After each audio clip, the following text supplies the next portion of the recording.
busy time? It is time for us to do what we have been doing, and that time is every day. We'll know in a very short period of time, but it looks like it could be something that will be not good. Believe me, not good. I see issue with that. And again, hey. You're not going to be able to insult your way to the presidency. That's not going to happen. I don't know who created Pokemon Go, but I'm trying to figure out how we get them to have Pokemon go to the polls. I'm Ted Cruz, and my pronoun is kiss my ass.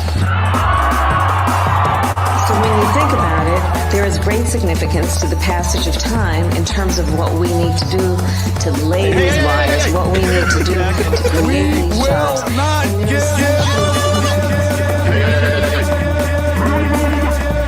America is a nation that can be defined in a single word.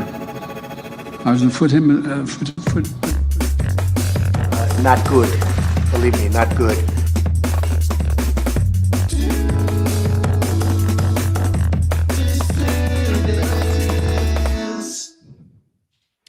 Hello, dissidents. Welcome, one and all, to a special Thursday morning due edition of the Due Dissidents podcast. Keaton Weiss here with Russell Dobular, of course. Hello. TGIT. TGIT, that's right. It is our weekend begins today. And so Very we want excited. to. Yes, there we go. All Absolutely. right, so our viewers got a sneak preview of this yesterday. This may be my favorite tchotchke. I am starting to suspect that it was made in Chernobyl because I'm real itchy since it came. But the special Chernobyl snow globe There with you go. actual radioactive particles inside. Yeah. Very cool. Very cool. Yeah. My Well- hair is falling out though. They Right. sent me a very mysterious email. They were like, has been shipped from country of origin. Right. So I'm Right. suspecting the country of origin is Chernobyl. Right. Yeah, exactly. Yeah. Be in Ukraine, actually. It could be. Yeah. It could be. They need all the cash they can get over there right now. Well, what was it called? So those who are paid members got to see that last night first because we had a great film club screening last night of Face in the Crowd. So that was great. And that movie's available for free on the Film Archive. So everybody, you could just watch it. Whoever wants to watch it can go watch it. It was a great film. Great time was had by all. So I want to thanks everybody. Oh, what did I do? Because we screened the film here, because we used this for the film last night, I took my logo off. Now we got to put the logo. My light just crashed into my computer. Back All on. right, there we go. All right, so this is our last stream of the month of January. Next month marks the first of our busy on-the-ground months. We, of course, doing Workers Strike Back February 22nd, doing a super stream of that conference. I'm going to be on Generational Change tonight at 7 o'clock. If anybody wants to watch, there will be a link to it after this stream ends. Apparently, that's a cool feature of YouTube that you can actually hey, if you like this, watch this. So that'll be cool. That'll be tonight. I'm going to go talk about Workers Strike Back, the upcoming plans, and some more news of the day over there. So just want to get that plug in. If you guys want to see me over there this evening, my weekend starts tonight. Not this afternoon, but we got a great show for you guys today. We will be switching to Rumble for the last segment and a half, shall we say? We're gonna do half the RFK stuff here and half the RFK stuff over there, and then We're doing the fun stuff over there. And then we are going to cover Jon Stewart's China Cope over there because Comedy Central gives you a hard time on YouTube about playing their stuff, but where Rumble, on Rumble, where they actually do stand up for fair use, we're able to do it over there without a problem. So we will be switching over to Rumble as the stream progresses. So everybody buckle up and let's get started. We got a funny one. AI has been in the news. Hilarious. Yeah, this is a pretty great one. So, AI has been in the news this past week or so in a very big way, where you had the tech oligarchs come and court Donald Trump's $500 billion AI investment. Then you had China just basically crash the whole tech sector with their $6 million free DeepSeek AI app. The Israelis are having their own problem, though, with AI. Hasbara Hitch, pro-Israel social media bot goes rogue, calls IDF soldiers white colonizers in apartheid Israel. Yeah. Now, this is by Omer Ben Jacob. Now, Haaretz could go either way. They have some writers for Haaretz who are good and some writers who are bad. This guy seems to be very alarmed, so forgive the genocidal editorial bent of this article. I tried to stick it to just the facts here, but it is funny. It is funny that they're having a hard time containing their own AI. We'll call this segment Hasbara Hal. How about that? Yes. Hasbara Hal. You should definitely clip it that way. I'm sorry, Eli. I'm afraid I can't do that. I'm sorry, Bakov. What are the Star Wars names? The CPU is a neural net processor, a learning computer. I'm sorry, Zohan. I'm afraid I can't do that. An automated social media profile developed to harness the powers of artificial intelligence to promote Israel's cause online is also pushing out blatantly false information, including anti-Israel misinformation, in an ironic yet concerning example of the risks of using the new generative technologies for political ends. It is unclear if the bot, called FactFinder AI and active on X, is linked to any officially funded project, or if it was just developed independently by tech-savvy pro-Israel activists. However, research by the Israeli disinformation watchdog Fake Reporter has found that the bot, which was built to push out a pro-Israel narrative, actually did the opposite. Due to its use of AI, at times the content it generated undermined Israeli talking points, even pushing out October 7th denialism, amplifying pro-Palestinian accounts, and more recently, false information regarding hostages. At other times, it actually trolled pro-Israel users, repeatedly badgering and even scolding Israel's official X account, underscoring how generative AIs like the popular ChatGPT are prone to errors that can take a dark turn once presented as fact and pushed online, especially in a political context. Well, dark turn, that is in the eye of the beholder, my friend. I'm starting to think. Yeah, it's looking based so far. Yes. Its content, researchers say, is clearly generated by AI. The account, which only follows one person, X's owner Elon Musk, uses AI to generate original posts that follow a uniform format, summarizing an existing article from a pro-Israel source like the Jerusalem Post or Vicegrad 24.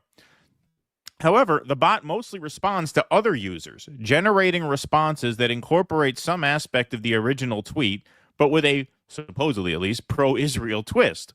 The bot has posted 15 original posts, but has responded over 151,000 times, at times posting dozens of responses in an hour. So yes, that's definitely a bot. There's no doubt about that. Yeah.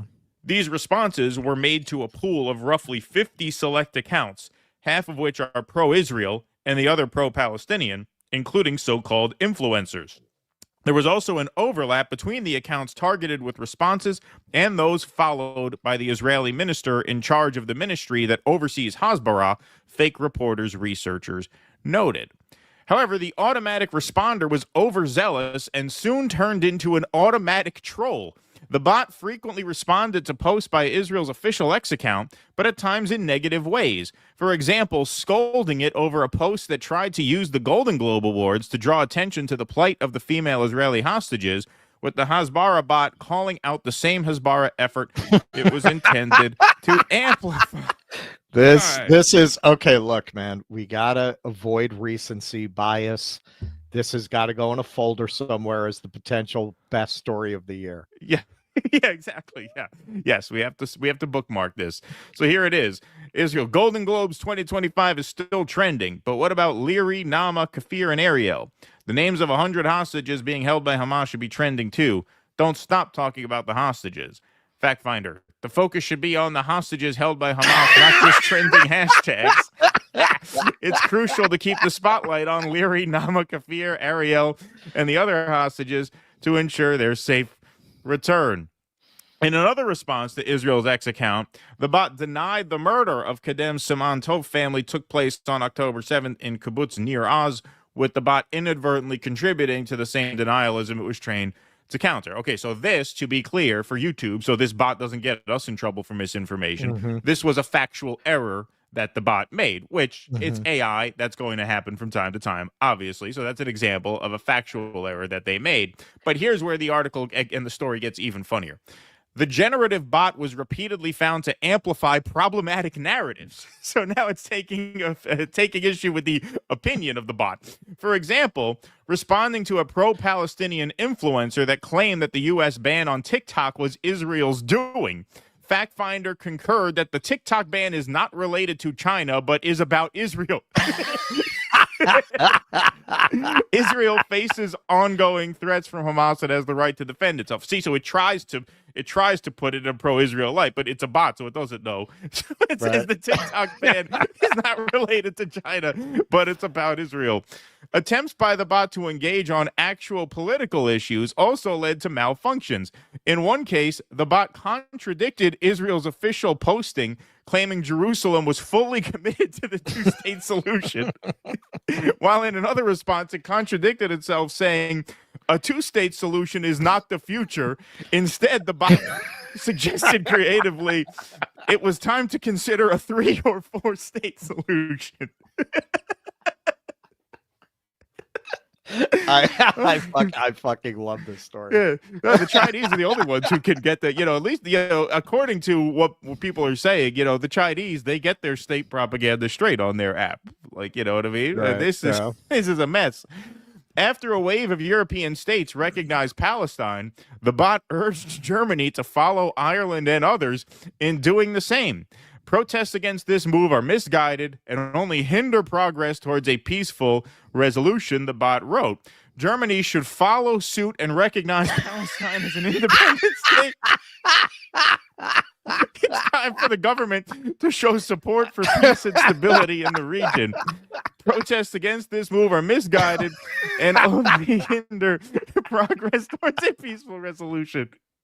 We got the Terminator all wrong, man. Yeah, Terminator is going to be better than us. Yeah, exactly.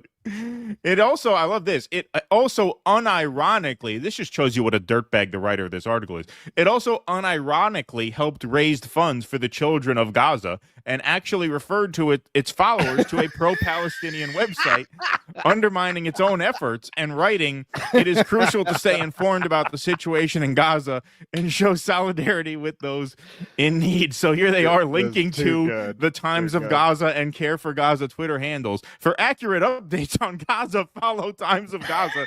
To support Gaza aid efforts, follow Care for Gaza. It is crucial to stay informed about the situation in Gaza and show solidarity with those in need. Wow.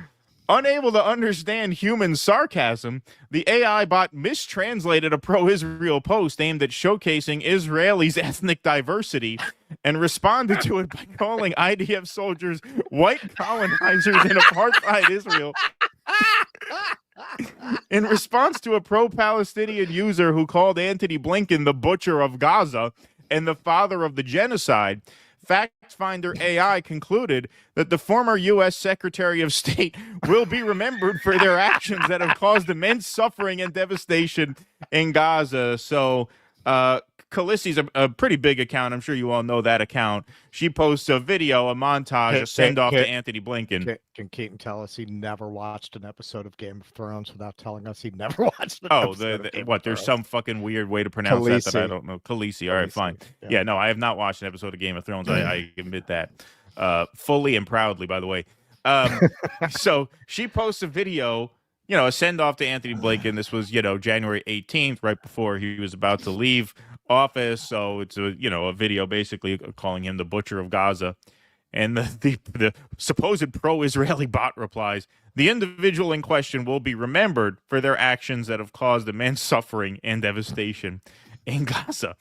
It also posted a pro-UNRWA post. So Liza Rosen, UNRWA equals Hamas. FactFinder says UNRWA is a United Nations agency that provides assistance to Palestinian refugees. It is important to note that UNRWA's mission is to support Palestinian refugees and provide essential services such as education, healthcare, and social services.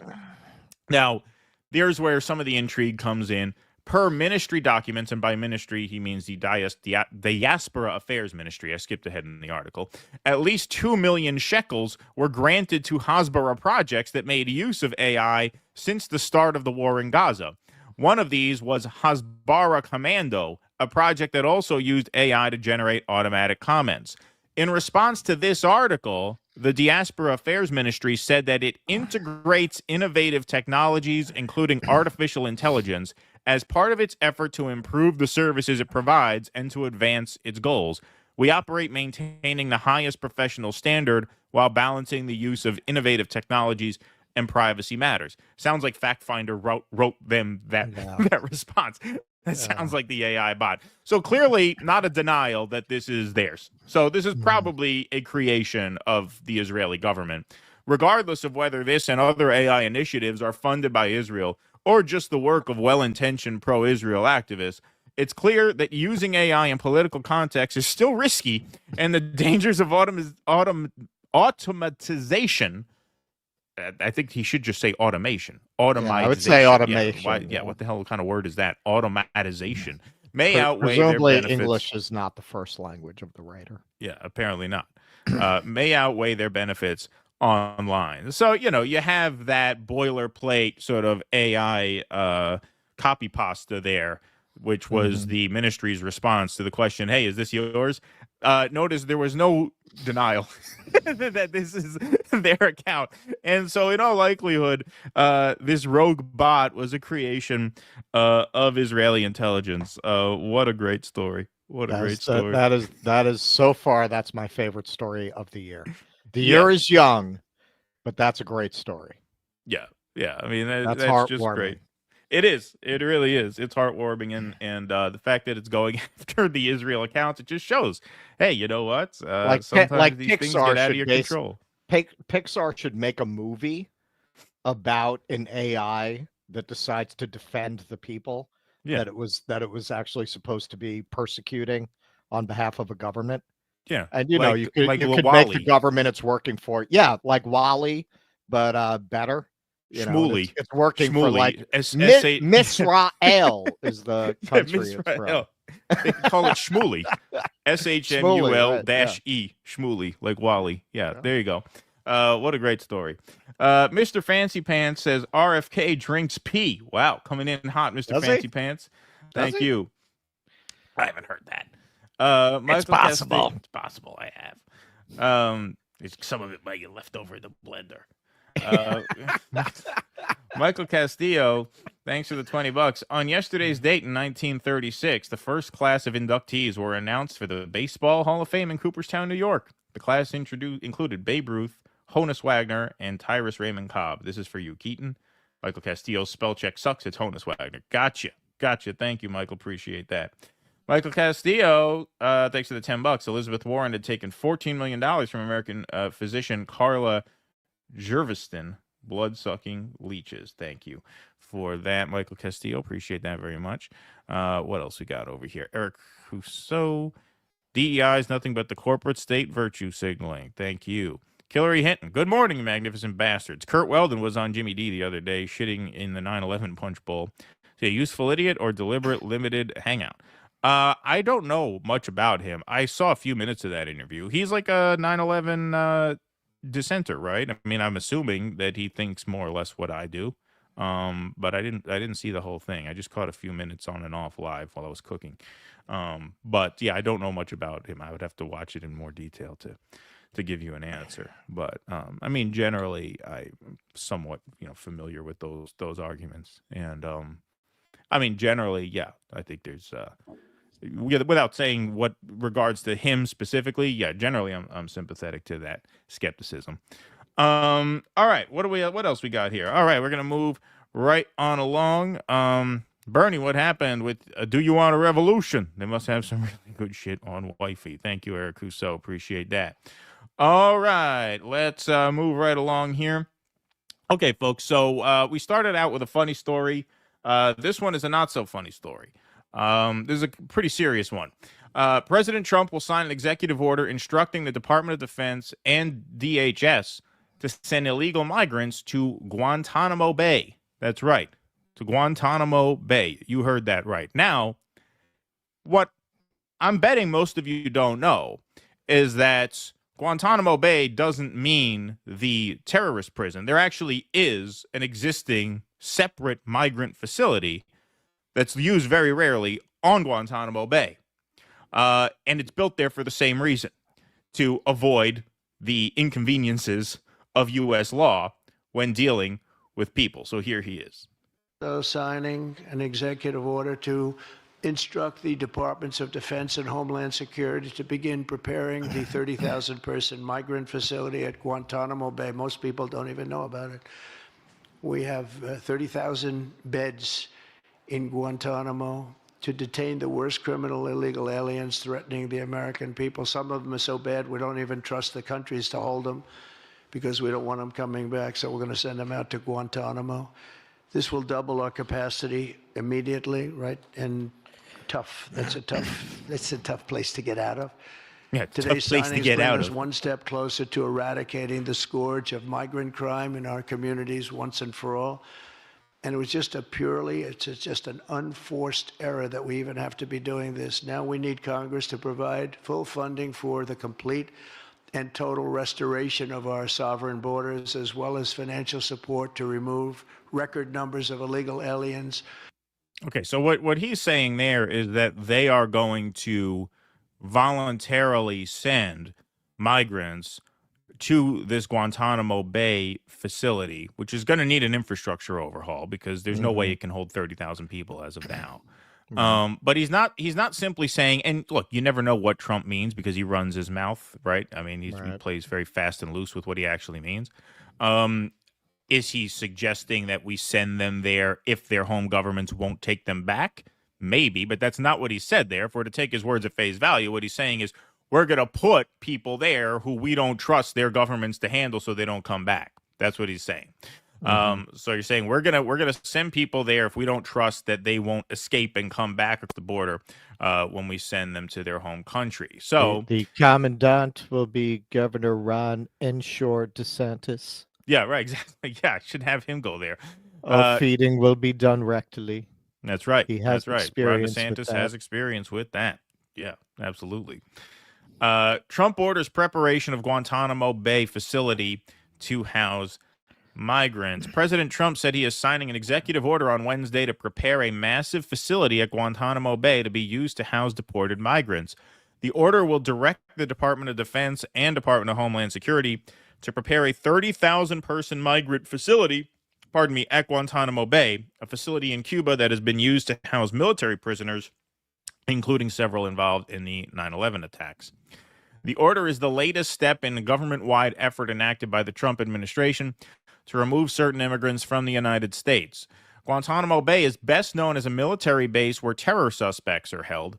It became infamous for accusations of torture and abuse as the U.S. carried out the war on terrorism. The Biden administration sought to wind down operations at the facility, just like Obama did, and never did it. This is now 12 years worth of Democratic presidents who promised they were going to do this and haven't done it. There are 15 detainees still there. The New York Times last September reported that the base also housed a separate facility to house migrants. Since taking office on January 20th, Trump has signed a slew of executive orders specifically intended to crack down on immigration. His administration has also ramped up deportations, with ICE posting regular updates about how many arrests it carries out on a day-to-day basis.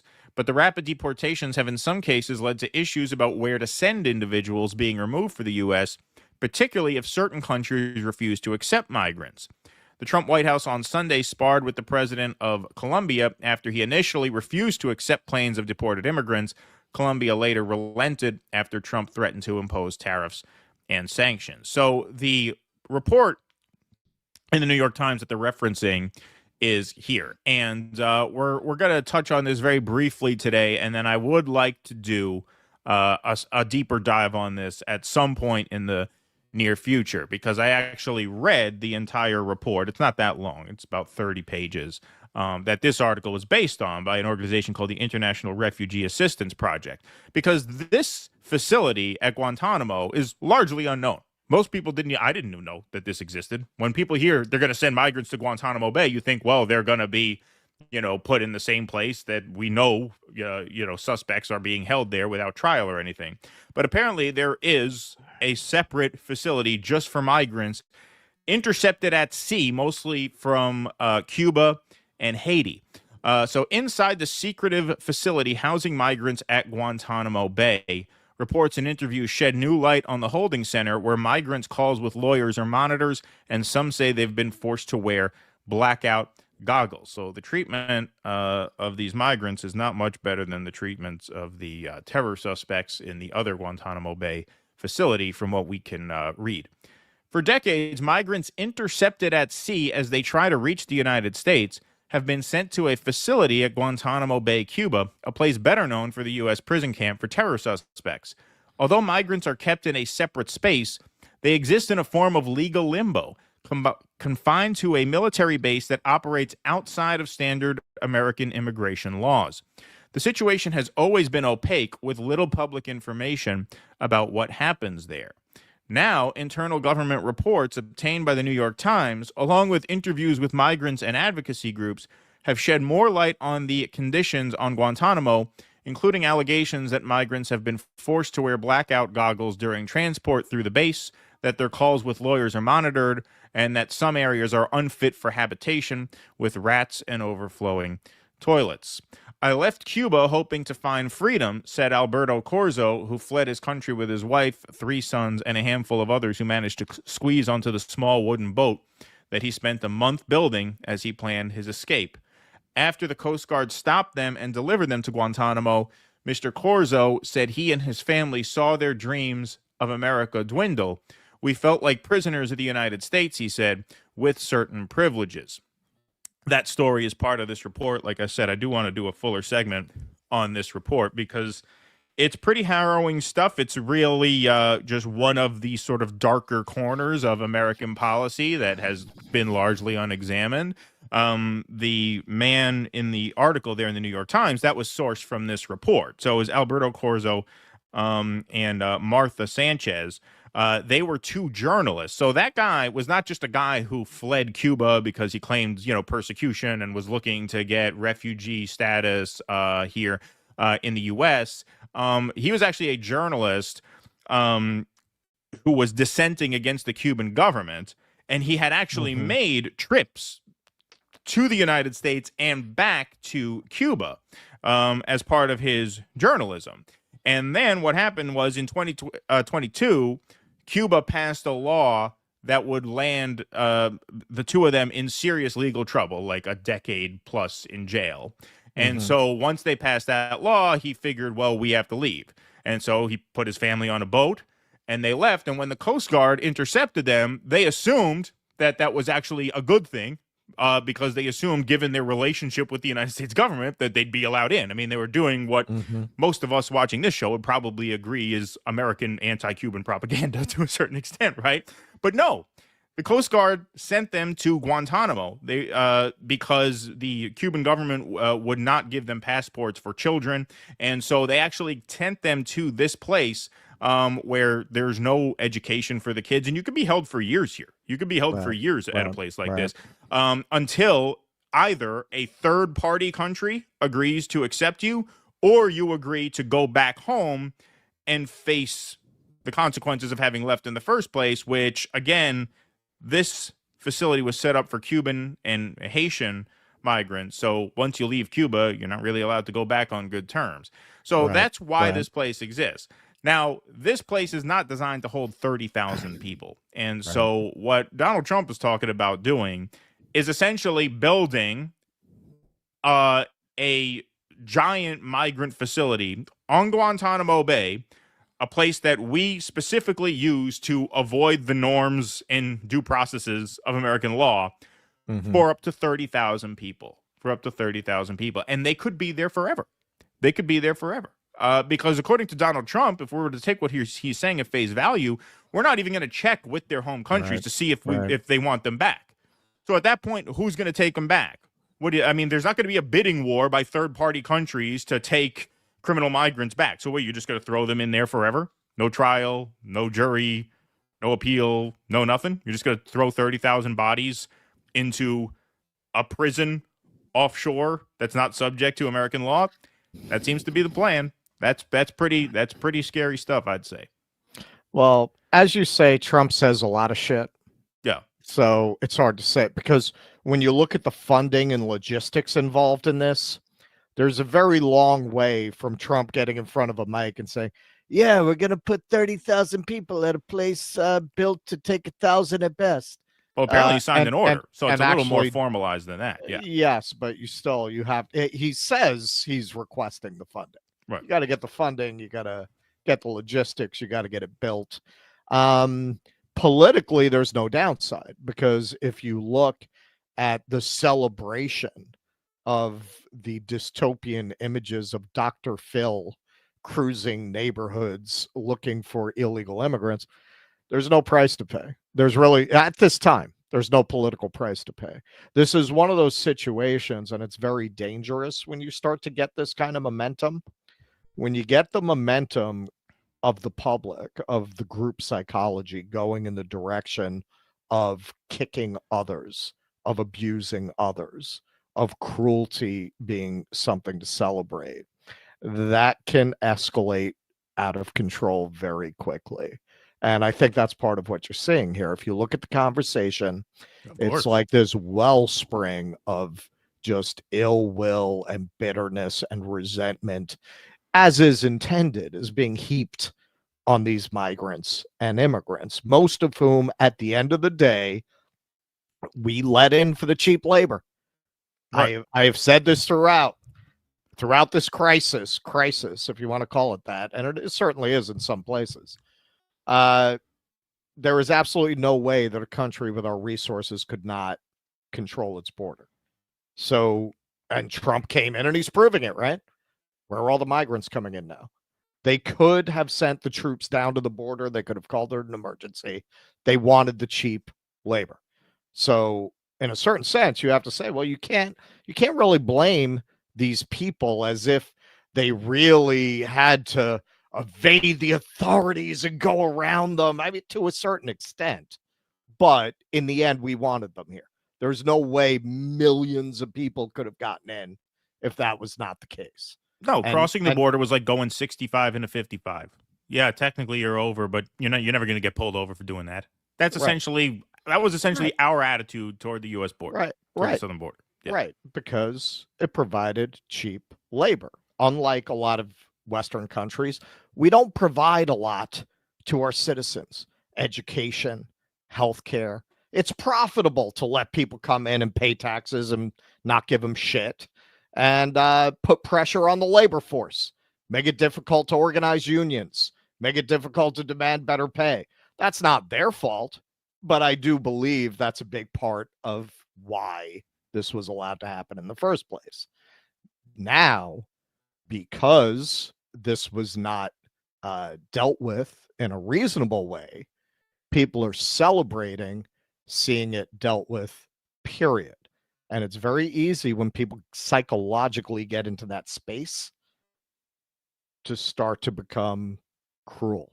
Fascist. Cruel. That's when they become fascist, in a word. That's how fascism happens, really, in a nutshell. Like, you're seeing that crowd psychology of like, yeah, you know what? And for demagogues, the easiest thing to do in that situation, and very often the most politically advantageous thing to do, is to keep feeding that. Through escalation. Get more cruel, get more cruel, get more cruel, right? Where's the limit? Once the public momentum goes in that direction, it's very dangerous. Yes, absolutely. And, the other part of this too, I mean, like I said, not to belabor the point too much, Trump mentioned just sending people here in anticipation of them escaping from their home country.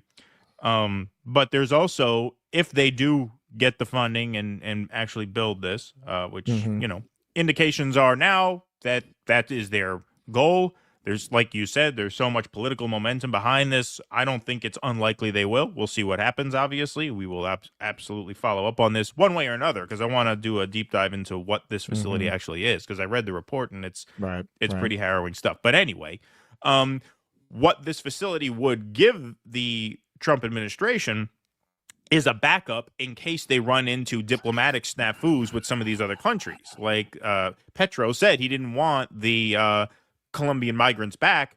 At that point, Trump had to try and strong arm him into taking them back, which he was able to do. But what if you run into a situation where a government's not going to take them back? Well, now we have a backup. Now we can park them here and leave them there pretty much forever, because it's not really reasonable to think that some third-party country is just going to swoop in and take these people in. So if we don't want them, their home countries don't want them, we park them here. They'll stay there forever.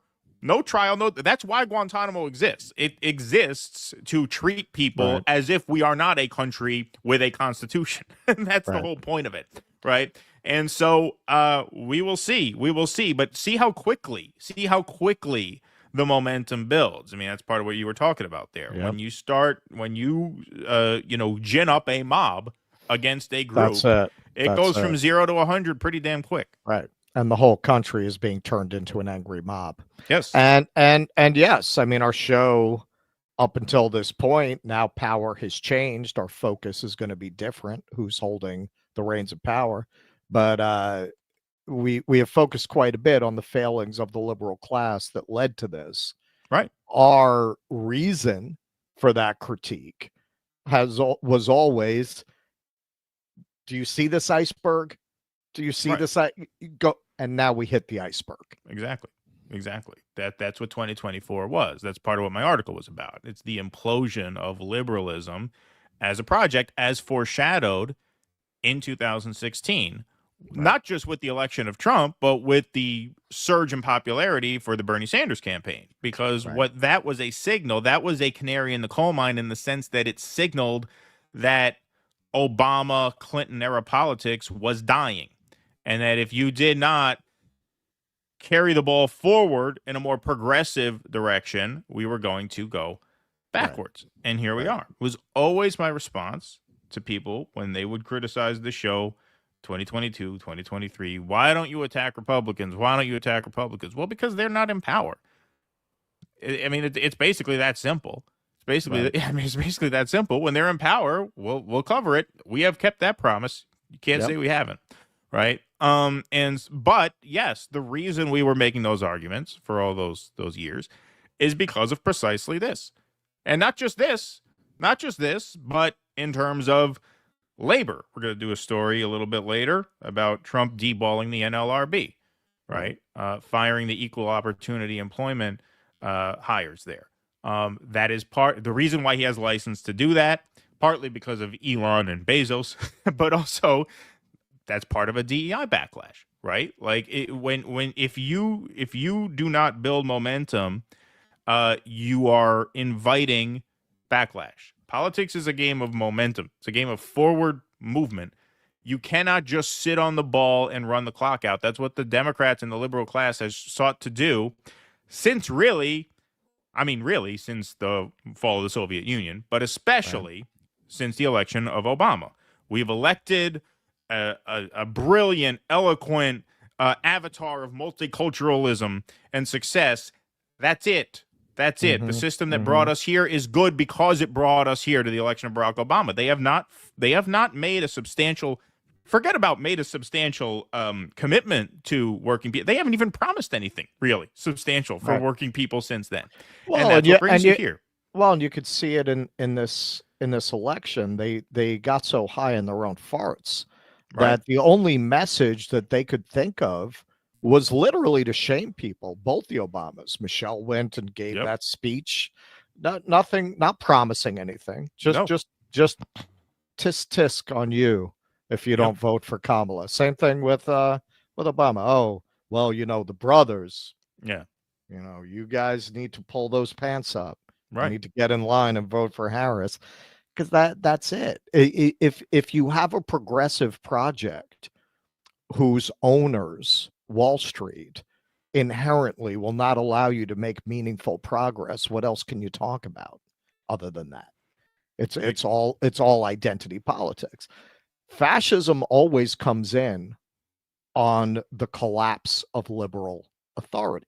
Exactly. And the things that they're saying that, frankly, a lot of people in our space, I'm not going to call out by name right now. I'm sure eventually it's probably going to come to that, the way things are going.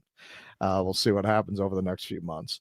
But you got a lot of people who should know better who are jumping on the bandwagon, man. You know, that happened with a lot of people under fascism. You had a lot of the artists, a lot of the journalists, a lot of the people who should have known better jumped on board because it's easy. It's easy when these guys go and say, yeah, we're going to clean up this corruption. The corruption is real. And if you're political, you've probably been frustrated by it. So the idea of people coming in and smashing your enemies, the liberal class, it's very tempting to just get swept up in that mood and to be on the side that's winning, frankly, when the momentum is going in that direction. But if you scratch the surface a little bit, as you say, the NLRB, Guantanamo. Yeah, okay. So yes, I pointed out, we covered that Dr. Phil thing. And I said, hey, man, why is this fan of the playground walking around? It's a legitimate question. You open the door to put these people in power by making decisions like that. Right. How do you think this plays to people? They are saying, what the hell? Why was a guy like that walking around the street? That is what you're supposed to look at and not say, well, who's going to be on Guantanamo? Who are these people going to be? Right. Are we recreating the Japanese internment camps of World War II? Because that's what it sounds like it's going to be to me. That's what it sounds like, yeah. I mean, you could point to people who did truly loathsome things and say, well, why should we care what happens to them, right? That's an emotional response that a lot of people have.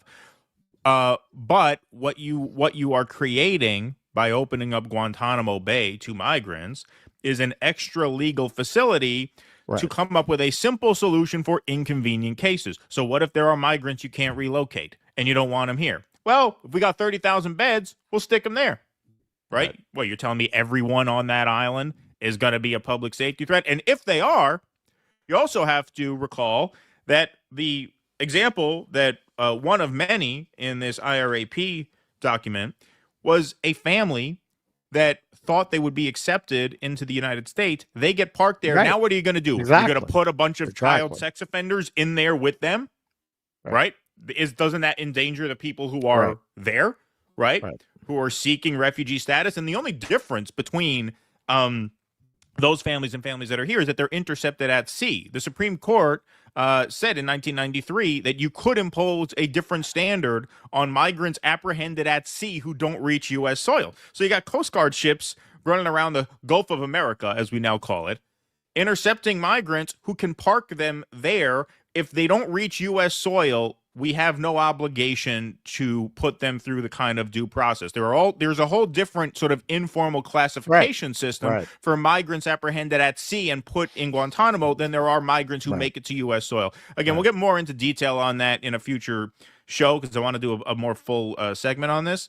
But yeah, this is not the direction you want to be heading in. It's not the direction you want to be heading in. And one final thing, you know, what Russ said is absolutely true. Fascism always follows from a liberal collapse. FDR talked about this in his very famous Four Freedoms speech. You know, fascism does not emerge because people make a conscious choice that they want to be ruled by fascists. It's when they lose investment in democracy where they figure, well, if democracy is not doing much for me, maybe we can trade it in and get something for it. Right? That's how you get there. That's how you get there. And you're well on your way. You're well on your way. That's not an exaggeration. That's not Trump derangement syndrome. That's just seeing the world for what it is. Listen, man. When I see people who've been talking about Zionism, been talking about the Palestinian cause for over a year, celebrating Tulsi Gabbard, celebrating Crazy Eyes Patel over there, makes me sick, man. It's disgusting.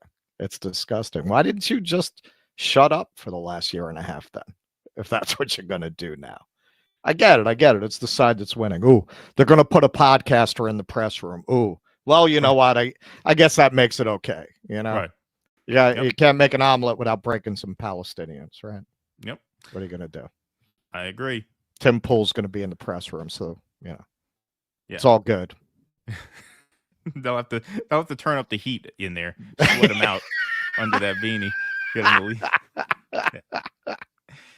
All right, what we got here? Michael Castillo, fun fact, AI Stump's book on Ty Cobb was a book of lies. His parents were actually abolitionists. Oh, interesting. That's right. He is old enough to be in that conversation. I didn't even realize that. Michael Castillo, again, making it rain on us today. Thank you, Michael. This is why I love the show. I'm crying laughing. Oh, yeah, with the AI bot story? Yes. I love this. That's already killed me, man. Yeah, it's a great story. I like Gavin Hillick's comment here, super chat. The most moral AI. There you go. Yeah. Absolutely. Good one. Good one. Mark Pugliese, boys, I came up with that as an idea for a story I called The AI and I, in which the AI interprets government behavior as illogical and sides with the rebels. Wow. Cool. Good idea, Mark Pugliese. It came to fruition. It is now reality. AI will make it easier for the corporate state to social engineer us all. Techno-feudalism, says Eric Rousseau. Thank you. Nina Kant says, oh my God, this bot really made my day off so much better. Blues Brothers sent by God. There you go. Yes, we knew that story would be a hit. I mean, that's one of those perfect stories for us. Trump voice, Gitmo's a tough place to get out of, tougher than Alcatraz. Not even Clint Eastwood can escape it. Yes. I saw him in that movie. He got out of there. I couldn't believe he made the head. You remember that? He made the head and he fooled all the guards. Even someone like that could not get out of there. Right. Yeah. Exactly. Yeah. Jess ZBH, ICE has been spotted today here in our small town in rural Illinois. I live about 90 miles southwest of Chicago. Wow. My job also told us not to interfere with ICE via email just now. Wow. Thanks for telling us that. Appreciate that. Okay. In fact, if you have more details on that, send us an email. I'd be curious to know. If you want. Obviously, it's up to you. I understand work shit can be sensitive with people. Don't want to get found out by the boss. But yeah, if you would like to give us more details, I would love to read that. And stay on it. All right. Let's go to Russia, Ukraine. Okay. Peace is breaking out everywhere, I tell you. So Donald Trump's 100-day Ukraine peace plan leaked. They deny this, but it looks like there's some truth to it. A news outlet has leaked U.S. President Donald Trump's alleged plan to end the Russia-Ukraine war in 100 days, which the office of Ukrainian President Volodymyr Zelensky has said is false. On Sunday, Strana, a Ukrainian, I tried. Yeah, a Ukrainian outlet published details of the purported plan to end the war in a few months, writing that it had been discussed in political and diplomatic circles in Ukraine. Newsweek was unable to independently verify whether the details of the plan were accurate. Leaking Trump's alleged 100-day plan to end the war could jeopardize the success of peace negotiations, as Zelensky and Russian President Vladimir Putin could reject portions of the proposed agreement. Zelensky previously spurned Trump's discussions of how to achieve peace, saying Trump's approach could lead to a ceasefire agreement that undermines Ukraine's territorial integrity. Yeah, that's going to happen, Volodymyr. Trump's alleged 100-day plan to end the war in Ukraine includes conducting a phone call with Putin in late January or early February, bird-dogging chicks with him at the bowling alley. We're trying to set it up around Valentine's Day. Yeah, we're trying to get together with the wives. Meeting with both Putin and Zelensky in February or March, and declaring a ceasefire along the front lines by Easter, which falls on April 20th this year. Isn't that Hitler's birthday? I think it is. I believe it is. In declaring a ceasefire, Ukrainian troops would also be withdrawn from Kursk, and an international peace conference would commence its work to forge an agreement between Russia and Ukraine to end the war, to be mediated by other global powers. A declaration on the agreed parameters for ending the war would be released by May 9th, after which Kyiv would be asked not to extend martial law or mobilize. The proposed parameters of the agreement to end the war include barring Ukraine from becoming a member of NATO and declaring neutrality, Kyiv becoming a part of the EU by 2030, and the EU facilitating post-war reconstruction. Hello, BlackRock. Ukraine would also maintain the size of its army and continue to receive military support from the U.S. It would also, quote, refuse military and diplomatic attempts to return the occupied territories and officially recognize the sovereignty of the Russian Federation over them, unquote.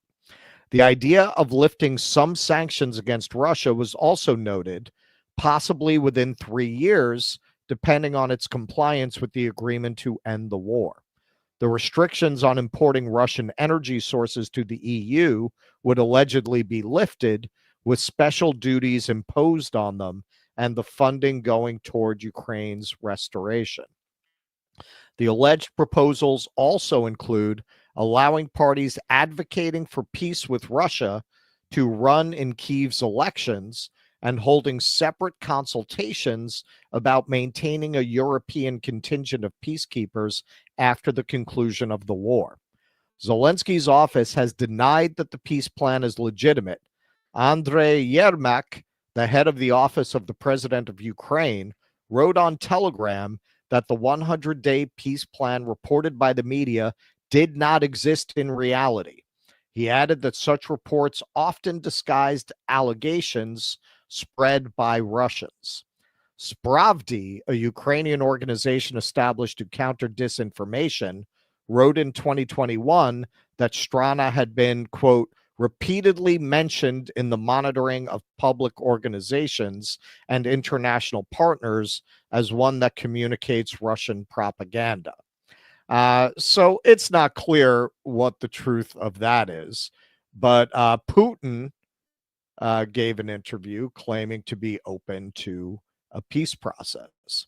European leaders who talked to me on the phone, and they told me that Ukraine cannot sign a peace treaty. And one of my colleagues told me, and I've mentioned him, and I said, and I mentioned him by the name, and that we had to withdraw our troops from Kyiv. Well, as a matter of principle, we understood that they could be fooling us. This was happening for decades. They would do one thing and say another. But in order to prevent bloodshed or any serious war, we agreed. And in late March, we started withdrawing our troops from the territory surrounding Kyiv. By April 4, we completed this withdrawal effort. Some of the troops left to Belarus, and some of them just withdrew directly to the Russian Federation.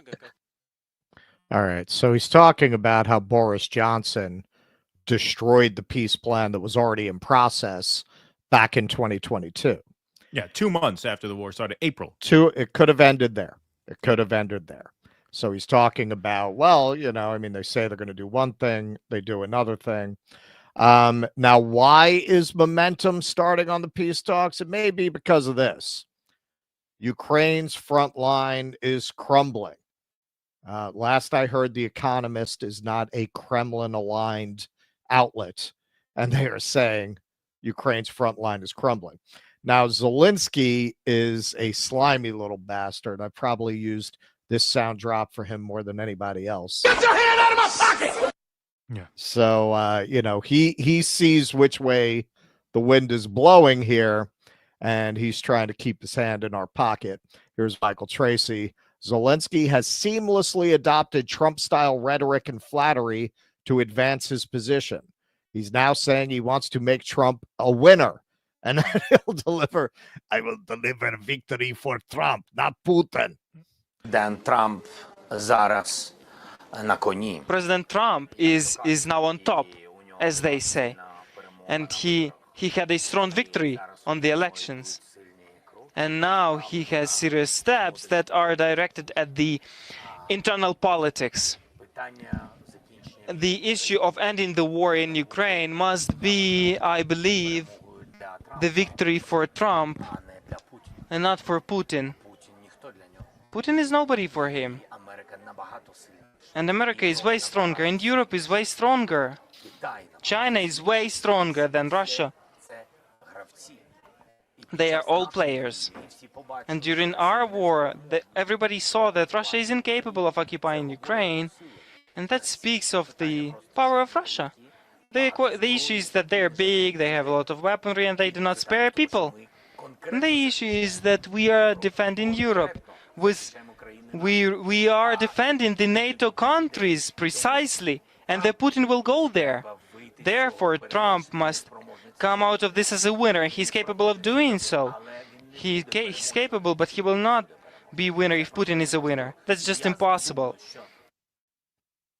I get the kind of reverse psychology you're trying to pull here. I think it's a little transparent, even for Trump. So our friend Matt Orfalea dropped one of his bangers, showing how the press was telling the American public neither side could win, Russia couldn't win, the Ukraine was on the verge of winning. Let's take a look at some of that. The Ukraine war is entering a stalemate. The war has reached a stalemate. A deadly stalemate. In other words, neither side can win because it's a stalemate. Those are the headlines tonight. But are they behind? Like yesterday's news, is the real truth the Ukrainians are winning? We know that Ukraine will win. This is inevitable that Ukraine is going to defeat Russia. Ukraine is winning this war. Ukraine is winning this war. Ukraine will win this war. Ukraine is winning this war. Ukraine will win this war. Ukraine will win it because I have been there. I have worked there. I know. He said Ukraine will win. Winning the war is now not in question. Ukraine will win, and it will happen very soon. We can finish everything in weeks. Victory will be in very short period. They say Ukraine will win. Ukrainians will win. And I haven't met a single person yet who doesn't say Ukraine will win. Russia is bad, Ukraine is good. What else do you need to know? And it's a stalemate which only brings death and suffering. A true solution can only be found at the negotiating table. YouTube bans RT. There's no way the Ukrainian army would be able to win. Fox fires Tucker. This war cannot be won. Banned. Ultimately unwinnable. Defunded. Ukraine is not winning. Banned. But everyone you All right, so check out Orfalea's channel to see the rest of that. He does great work. This is why everyone who gets their news from these sources is less informed than they would be if they didn't get any news at all. Exactly. Because it is simply propaganda. There is really no attempt to accurately report the news. If there were, all these people would be fired. I mean, Nicole Wallace, her alone, how many clips can you find of her saying things that turned out to be not kind of wrong, 100% completely false top to bottom? The Steele dossier may be dirty, but it ain't fake. Any other industry, if you're that bad at your job, you get fired. They're not bad at their job. That is their job. Well, this is a really perfect example of that in action, for me personally, especially because, I said when the Ukraine war started, I admitted, Russ is a Cold War kid. I'm a war on terror kid. So like when I grew up, I cut my teeth in terms of, my foreign policy knowledge on Middle Eastern conflicts, right? And wars in the Middle East. I knew very little about Eastern Europe and about the, post-Cold War conflicts there. I mean, I knew some, probably more than the average person, just because I'm more politically interested than the average person, but very little. I mean, very, very little. But I knew as soon as the invasion happened, there was no way that Ukraine could win. Right. I knew it. So why did I, who knew pretty much nothing, know that? And yet the media tried to convince everyone that Ukraine would certainly win. Very right? effectively, with the libs. Absolutely. I traveled around a lot over the course of this war, and every upscale neighborhood in every city, even New Orleans, the Ukraine flags would be out. Yep. Yeah, exactly. So how did I know? Now, as far as this peace plan, it's kind of, the origin is kind of dubious. We don't really know where it came from, but it came from somewhere. It was put out by someone for some political purpose, right? We do know that. And it is just one of the great crimes that this war ever happened in the first place. I mean, it really is. I mean, when you look at the death toll, when you look at the stolen future of Ukraine. That's why I always thought it was such a perverse twist on things to suggest that people like us who advocated peace from day one were somehow painted as being anti-Ukraine or pro Putin. That's the most pro-Ukraine position. That's the most pro-Ukraine position there is. It's a pro-peace position. I mean, it's the most obvious one in the world. And now, as he just mentioned there, people got thrown off of social media for saying that. They got demonetized for saying that. And now, like, what? Is there any review? Like, do these tech companies ever go back and say, hey, we're going to retroactively give you your account back because turns out the truth was on your side the whole time? And now, however, hundreds of thousands of dead bodies later, that happened because of lies that we not only propagated, we insisted users propagate, right? By censoring them if they didn't propagate those lies. No, never any reconciliation in that department. Well, that's part of what was so sickening about people clutching their pearls about Zuckerberg saying they're not going to fact check anymore. Do you think they were that? Oh, that's what they were doing. Yeah, right. They were exactly. fact checking, you fucking morons. Listen, I don't know. I don't usually engage that much on Facebook. Maybe it's that. From as far as I could tell, the censorship is worse since he bent the knee to MAGA, because I never really had a problem. I'm not saying nobody did. I didn't really, and I post a lot of things. I keep getting comments taken down that have to deal with Zionism and Israel. That did not happen before. Yeah, well, there's something every time, right? I mean, that's what I thought would happen, man. That if these guys won, yeah, it'll loosen up in some areas, but on Israel, it's going to be worse. Every year, there's something. Every year, there is some pretext for them to censor more. You had COVID, January 6th, Ukraine, October 7th. There's always something every year that comes around that this is now the thing that you're not allowed to dissent about. To talk about. Right. Yeah. It's just terrible. It's just terrible. And in this case, such a tragic human cost to it. It's really just a despicable thing. And, wherever this peace deal came from, I hope we're getting one soon. Because Donnie Boy there promised one within 24 hours. That ship has sailed. But you should probably get moving on that. Who'd have thought we'd had a ceasefire in Gaza, but an ongoing war in Ukraine? Everybody thought the opposite was going to happen. It does seem like he's going to put pressure on them to end it. Oh, yeah. I think it'll happen this year. Yeah. And with Israel, he's really playing a game. Right. He liked the optics, but in the end, he's not interfering with their objectives. He's facilitating them. Yes, 100%. All right, folks, we are going to move right on along here. We're going to take a quick pause for a word from our supporters here. So, folks, we just did a couple of supporter streams this week. So if you are at patreon.com/DoDissidents, DoDissidents.substack.com, or if you're part of our locals at DoDissidents.locals.com, you have been seeing a lot of us this week. This is our 5th show day in a row, but only 3 have been for the public. We did 2 supporter streams this week, 1 regular show and 1 movie night. So if you want to be in on all that fun, go to DoDissidents.locals.com, or if you're watching on Rumble, click that join button right underneath the video player and you can sign up. For just $5 a month, you get access to those exclusive supporter streams, movie club streams, and regular content plus call-in streams.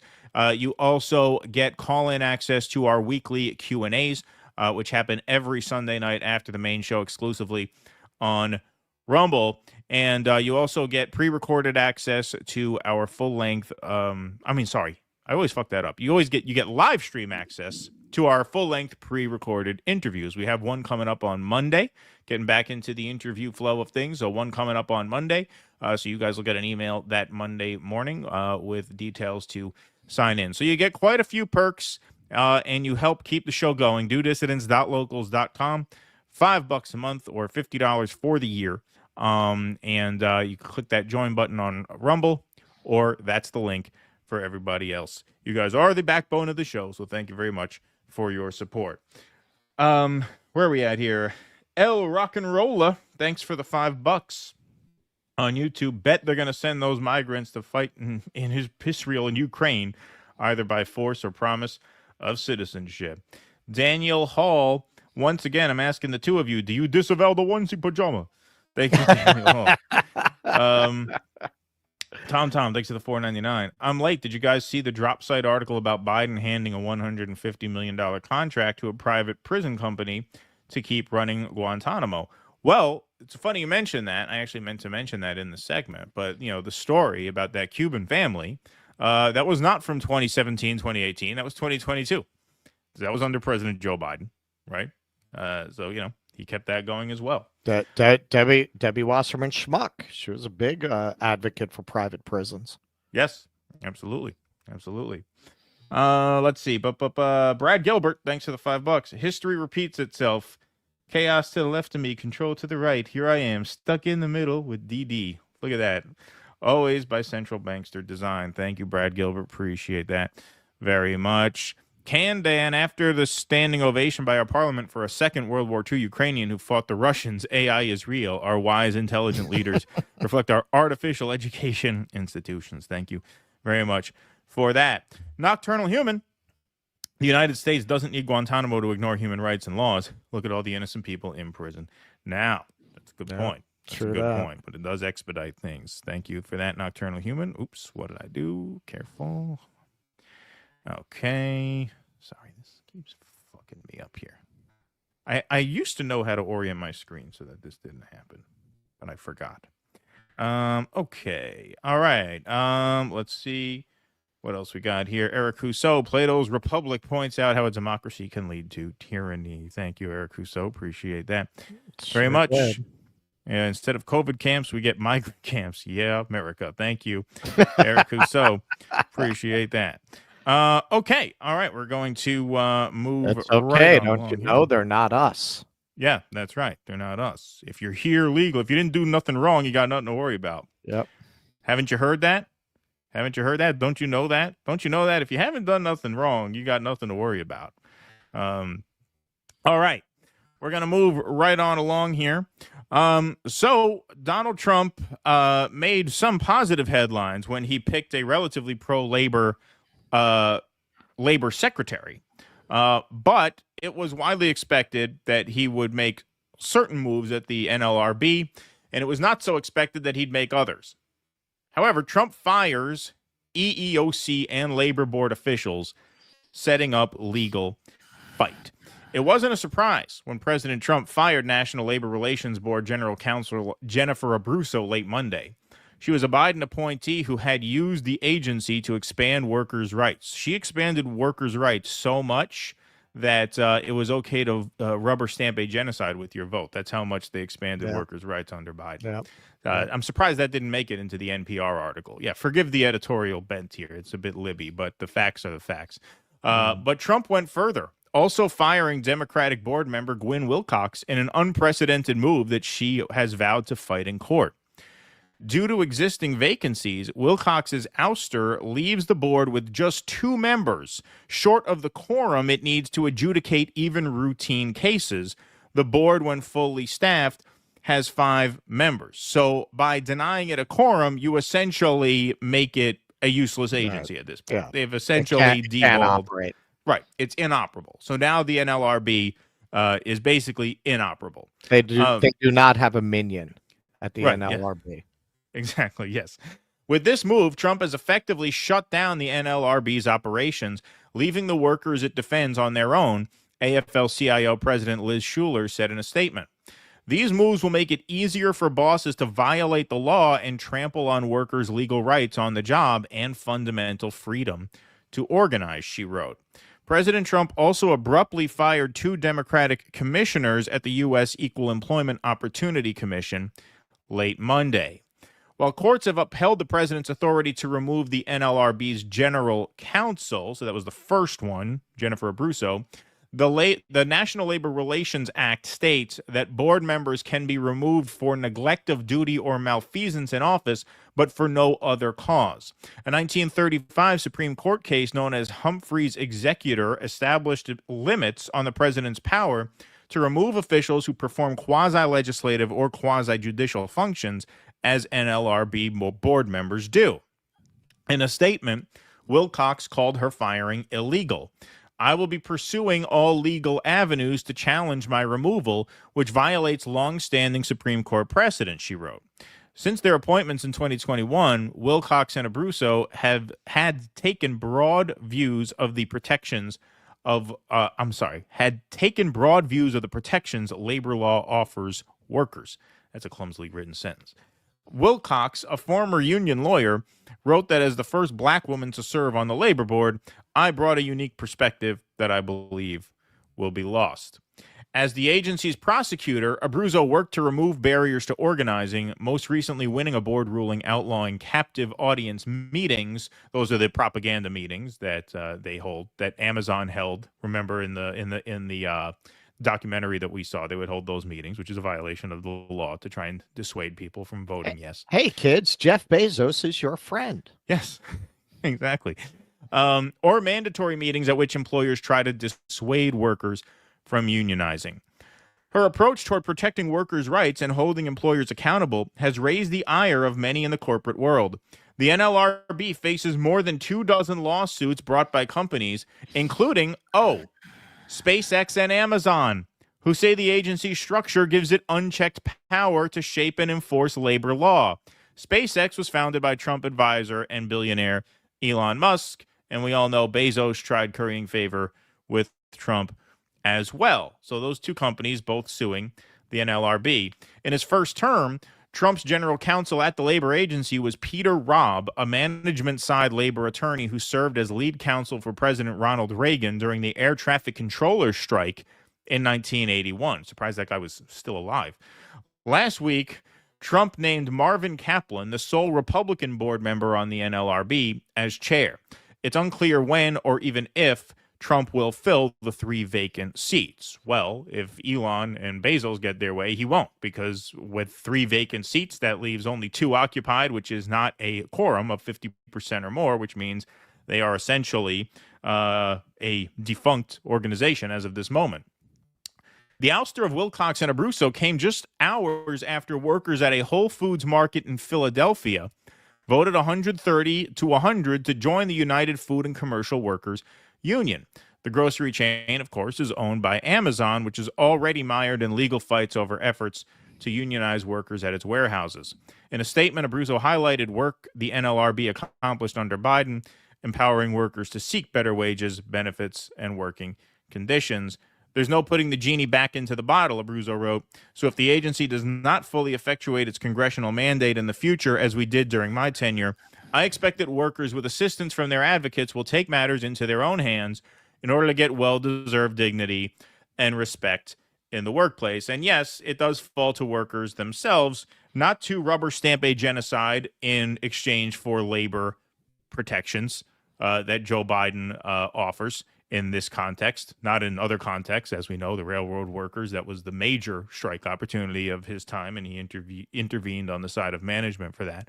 But it falls to workers to organize themselves. That is why we are doing everything we can to make as big a splash as we can at Workers Strike Back later this month, because now you have an anti-labor president in office who has essentially shut down the NLRB.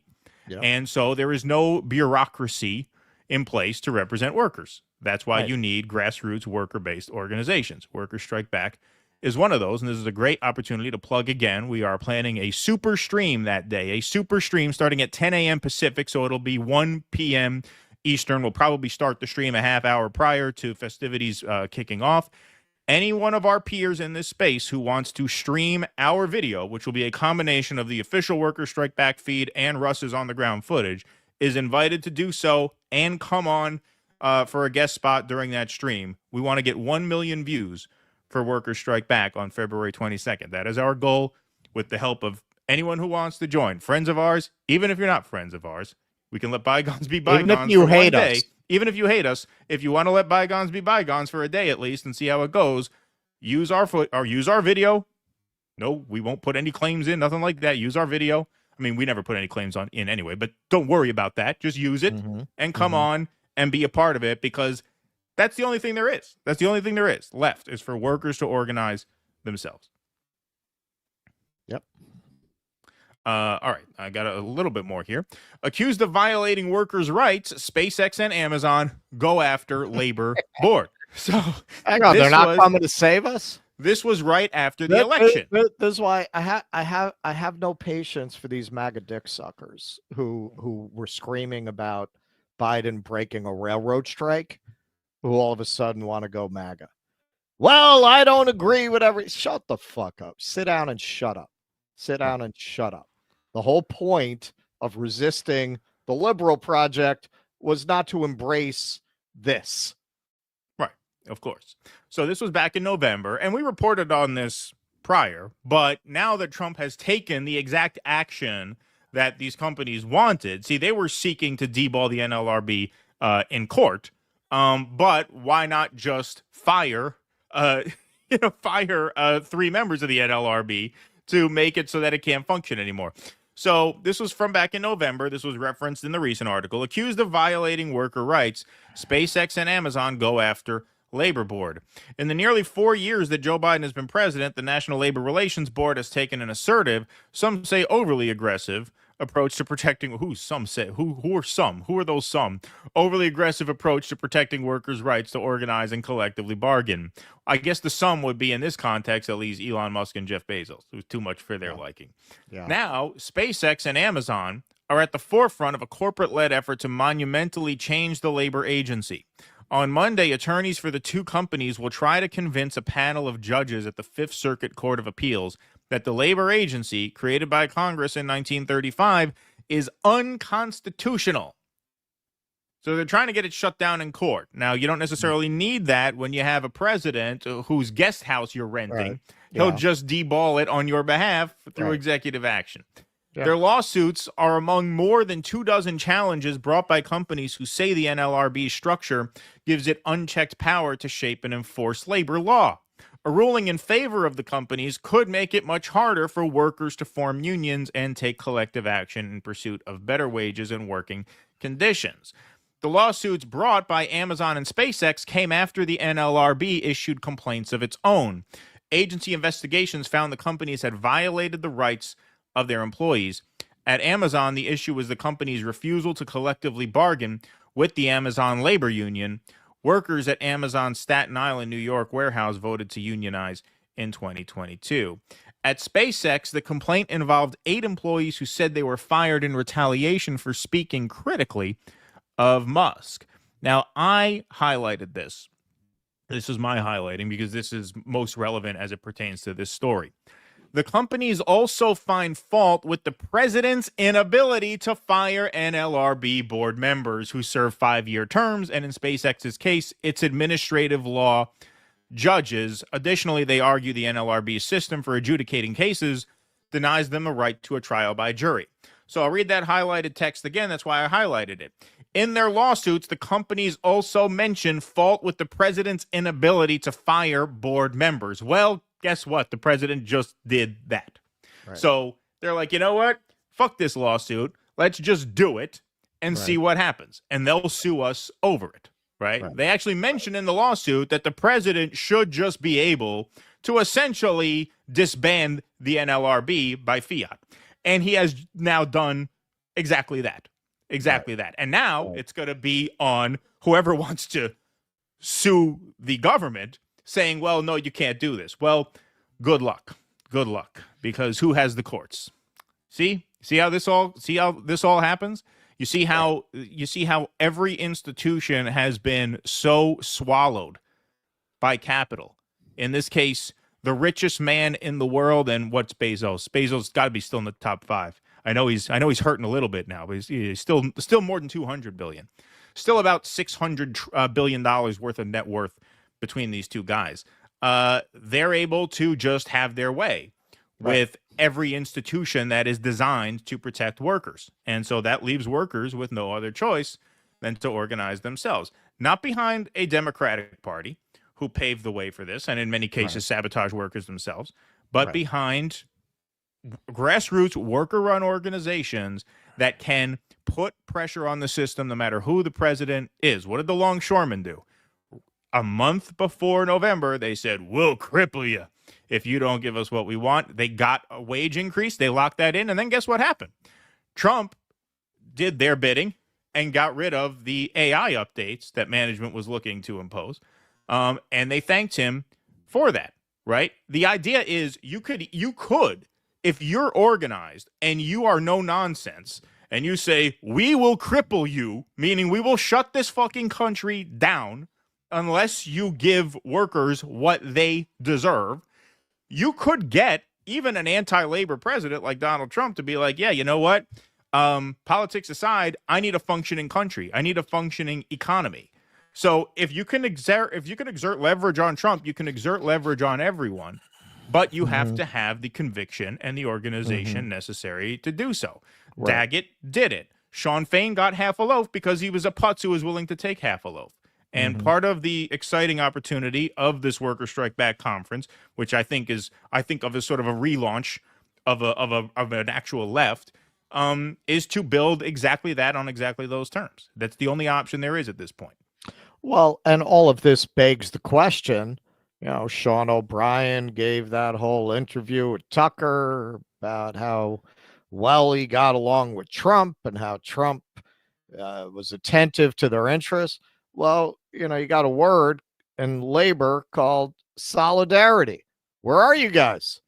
Right. Where are you guys? Why aren't you speaking out about Trump gutting the labor board? Because that he might actually pay attention to. Oh, I made inroads with this new base and they might turn on me if I push it this far. Where are you guys showing solidarity with the Amazon workers, with the Whole Food workers? You guys have a big microphone. Daggett too. Speak up. Solidarity, man. Support your fellow workers. Yeah, that's the only way. That is the only way. And of course, Whole Foods, as they mentioned, run by Amazon. Right. More Perfect Union put out a great video on that. We'd like to do that at some point. Yeah. Really worth watching the whole thing. I'd like to get somebody from that drive on here. Yeah, definitely. That would be worthwhile as well. All right, let's go to some YouTube super chats here. John Michael, the Steele dossier is not fake. Depends on your definition of what is fake. It was printed on real paper and it was acquired by the FBI. Thank you very much. All right. Let's see. Michael Castillo, Russell, where do I go to buy tickets for your Irish Mob tour in March? Oh yeah, let's do that. We haven't plugged that. Yeah, we haven't plugged it. Yeah, let's do it. All right, go ahead. Give your pitch. I'm going to find the link here. I'll find it. All right, so it's funny because last night we did Face in the Crowd, which reunited Bud Schulberg and Elia Kazan, who were not only ratting out their fellow artists to the House Un-American Activities Committee, they were also collaborators on the movie On the Waterfront. On the Waterfront was very much inspired by activities involving the Irish mob on the west side of Manhattan that had been exposed in a series of articles in 1953. The result of that was New York lost shipping. If you look at that whole crime, chaos, 70s New York, a lot of that was actually the result of New York not being able to meet its financial liabilities as a result of the loss of the tax base that came with losing shipping, because we were the shipping capital of the United States. On the Waterfront was basically about that expose. Among other things, they slipped in their message to justify snitching, which is another level. But my Irish Mob tour is all through that neighborhood, all through Hell's Kitchen. I cover all the history of the Irish Mob there from the 19th century all the way up into the 80s. The Westies were the last major Irish gang there, maybe the most violent, the most infamous, the most legendary, all the way down to the political dynasty, the McMahon, as they were known locally, the McManus family, who ran Hell's Kitchen from 1905 all the way to 2017, believe it or not, all the way to 2017. That's my kind of punchline to the whole tour, how they wound up losing that power at that late date. But yeah, man, one of the coolest things about this tour is because it's Hell's Kitchen, it's not 5 points. There's not a stick of wood standing from the old 5 points. So if you do the Irish Mob in 5 points, you can just say, and what used to be here, what used to be here. Irish Mob in Hell's Kitchen, every single murder site I talk about, every single former Irish Mob headquarters, every single hangout, every single bar, it's all still standing. It's all still there. Yeah. DoDissidents.com/tour, 14th and 15th, St. Patty's Day weekend in New York City on the west side.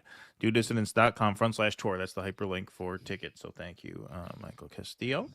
All right, what do we got here? Sparky, thanks for the $5. Is President Trump coming back in his second term, kind of like Clint Eastwood's character coming back in the movie High Plains Drifter? Here you go. David Watson, what do you guys think about Walter and Matt these days? Walter and Matt. Oh, you mean Walter Kern and Taibbi?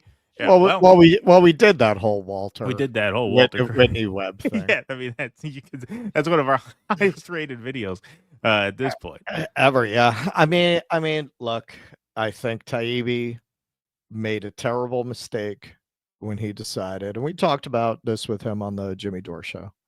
When he decided he's not going to cover Israel because his beats involve speech, they involve government corruption. How do you cover those things and not talk about that? It touches on all of that. So at that point, you have to leave a big gaping hole in your reporting if you're going to excise that from it. I think that has not been to the benefit of his reporting since October 7th. And I think it's become a compounding problem because the longer this has gone on, the more things it touches on that then you can't talk about in a complete way. So at that point, all you can do is talk about Debbie Wasserman Schultz and Valerie Plaskett. Like, there are other things going on that are more relevant at this point. And if you have a rule like that for yourself, well, now you've tied your own hands and the value of your work becomes extremely limited and really just niche for people who just want to keep relitigating the Twitter files. No. So that is what I think. Man, I love Matt. I still have his book back here. I hope he changes his mind about that because I think it's really hurting his work. I do too, and he's great at what he does, and he's a very good guy. I mean, we've met him a few times now. He's a sweetheart. Yeah, he's a great guy. I mean, I like Matt Taibbi a lot.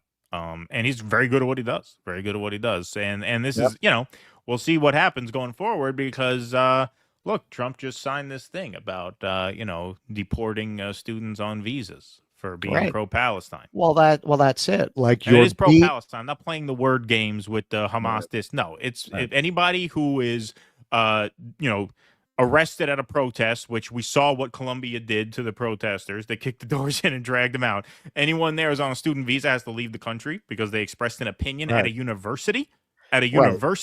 Right. Yeah. And if as a reporter you specialize in speech and civil liberties and you decide that you can't cover the most important free speech story of your moment,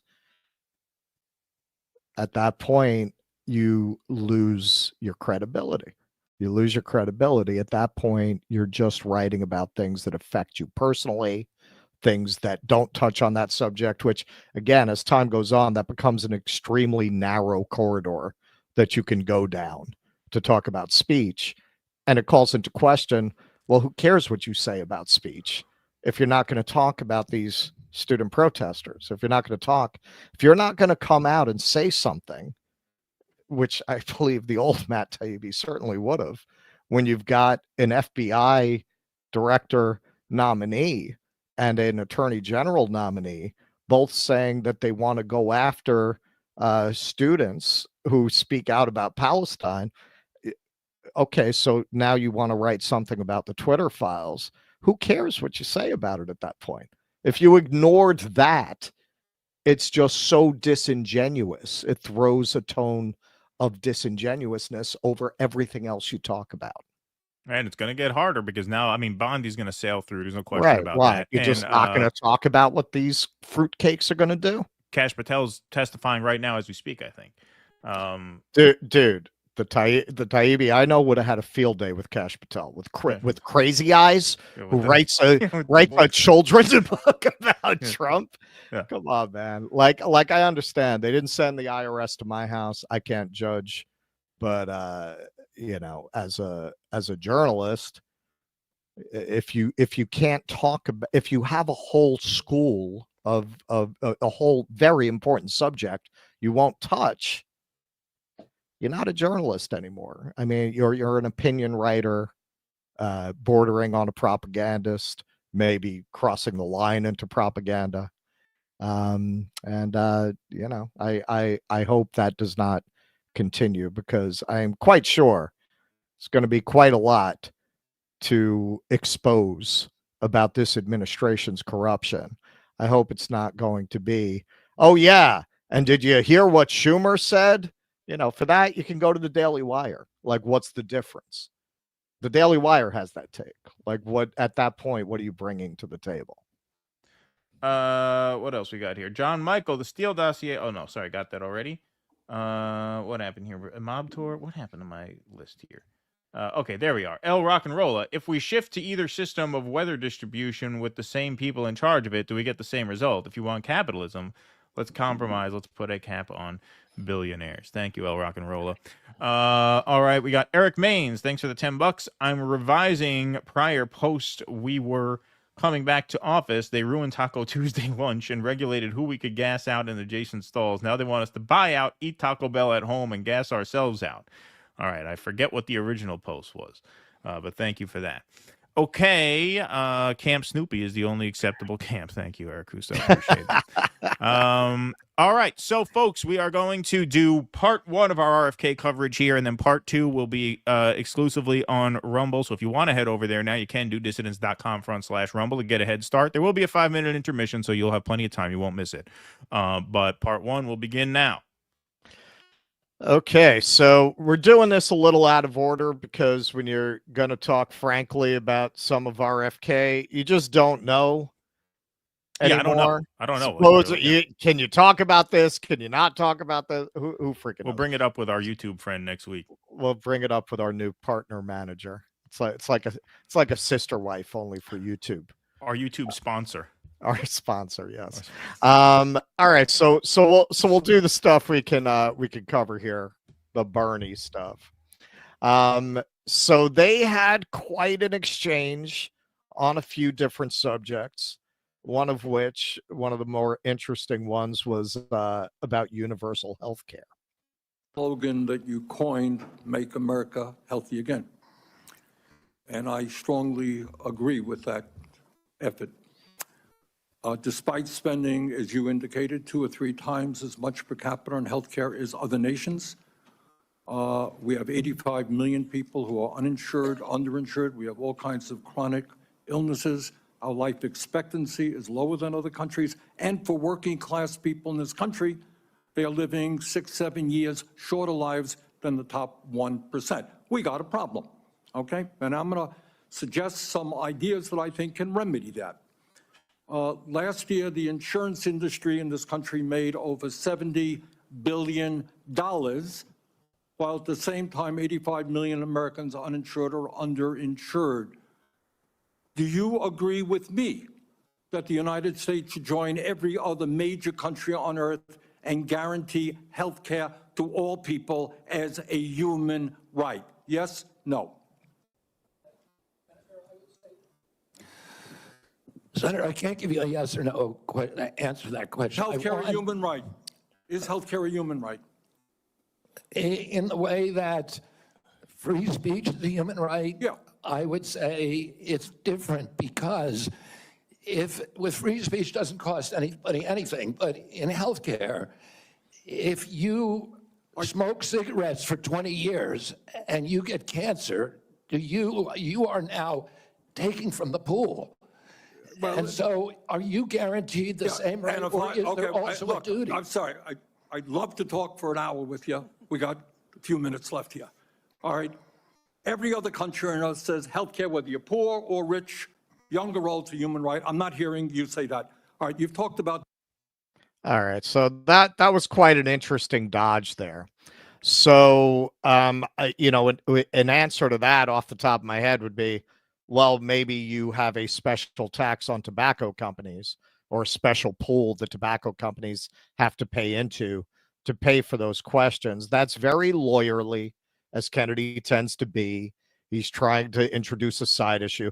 That's also, frankly, a very Republican talking point, to throw the responsibility onto the uninsured person because they did something to bring that on themselves. Well, what about the vast majority of cases who didn't do anything to bring that on themselves? Of course. Right. This is part of why Republicans like the way he casts the healthcare crisis, because it's all going after an amorphous enemy of food companies and I'm not saying, and pharmaceutical companies. I'm not saying that's not legitimate. That's something I'll get into more on the other side.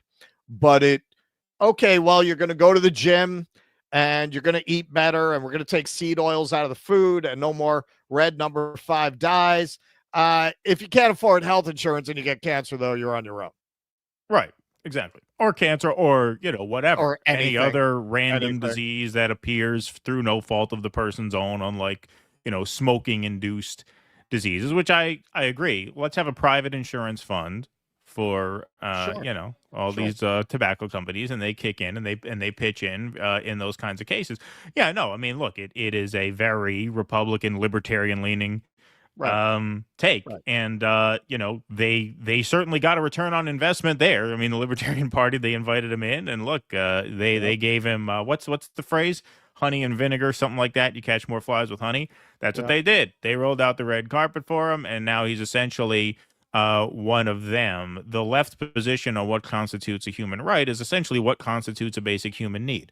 Food, clothing, and shelter. Those are basic human needs. So we believe that one benefit of civilization, one benefit of having a society, is to treat basic human needs as basic human rights. So food, clothing, and shelter are the basics. In the age of medicine, I would argue medicine is now a basic human need and therefore should be a basic human right. That's an easy question to answer, and it's probably an easy question for the RFK of 2023 to answer when he started his campaign as a Democrat. Yeah, not anymore. No, he has to work that Trump grundle. His finger in there good. So later on, he he actually answers more fully while he's speaking to Bill Cassidy about his views on health insurance, and as RFK very often does, he just completely mischaracterizes the facts. Americans don't, by and large, do not like the Affordable Care Act. People are on it. They don't like Medicaid. They like Medicare. And they like private insurance. We need to listen to what they would prefer to be on private insurance. Most Americans, if they can afford to be, will be on private insurance. We need to figure out ways to improve care, particularly for elderly, for veterans, for the poor in this country. And Medicaid, the current model, is not doing that. I would ask, any of the Democrats who are chuckling just now, do you think all that money, the $900 billion that we're sending to Medicaid every year, has made Americans healthy? Do we think it's working for anybody? Are the premiums low enough? Hey, sure, the system is broken. I think we all agree about that. And again, we'll talk more on the other side. Some of his targets, I don't think, are misplaced. But you really undermine your credibility when you say you want to make the country healthy again, but you don't want to address the thing that puts 500,000 people a year into medical bankruptcy. Also, on top of that, and let me finish. And he's wrong on the facts. More in USC health coverage as government responsibility. It's not from 20 years ago. This is from, I believe it's November or December of this past year. Right. So Americans' beliefs, this is Gallup, Americans' belief about federal government's responsibility to ensure all have health care coverage. As of, I believe this is December, it was at 62%. 62%. So most of the public, in spite of what he's telling you here, actually does believe in government-funded healthcare. Now, the only thing they split on, and they split very closely, is whether that should be the government funding private insurance companies to do it, or whether it should just be a completely government-run system. And frankly, in reality, most people probably don't really understand that question well enough to give a thoroughly thought-out answer about it. But even so, 49% prefer a privatized version of public health care, and 46% a complete government-run health care. Even Obamacare at this point has majority approval. So everything he's saying there is just wrong. It's just wrong. He's just lying, or which, knowing RFK and having read his batshit book, I'd say is probably the case. Or he has not looked at a study since 2006 asking this question. What do you want to say, Keaton? Well, yeah. Well, I would say the other work about what is actually making America sick, much of which I think he is correct about, mainly the food supply, right? Yes. Is that other work, does that not contradict what he just said about Medicaid funding? Again, everything is framed in such a lawyerly way. Well, does anybody believe that Medicaid, what was the number? I forget what it was, 900? Which? The number he referred to at the end of that video there, where he asks, is that Medicaid, 900 billion? Yeah. Is that 900 billion that we put into Medicare, that we put into Medicaid? Pardon me. Does anybody think that's making the country any healthier? Well, but according to you, what's making the country sick is the environmental toxins and the shit that we eat. So isn't that what's responsible for making the country sicker? Like, the Medicaid funding would have nothing to do with that, right? I mean, like, it seems to me like you're undermining your own argument by saying, what, is this making the problem worse? I mean, is that what you're arguing? Like, he's saying, well, we keep funding Medicaid and we don't get healthier. Well, is that because you're funding Medicaid, or is it because of the toxins in the environment and the shit in the food? Right. Like, yeah. Right. So they went on to talk about abortion. So now he didn't give much of an answer to Sanders. He just said every abortion is a tragedy. But Sanders did grill him on this a little bit, and he laid out the case pretty well on the way he's flip-flopped on this to please his new masters. No question that abortion is a divisive issue in this country.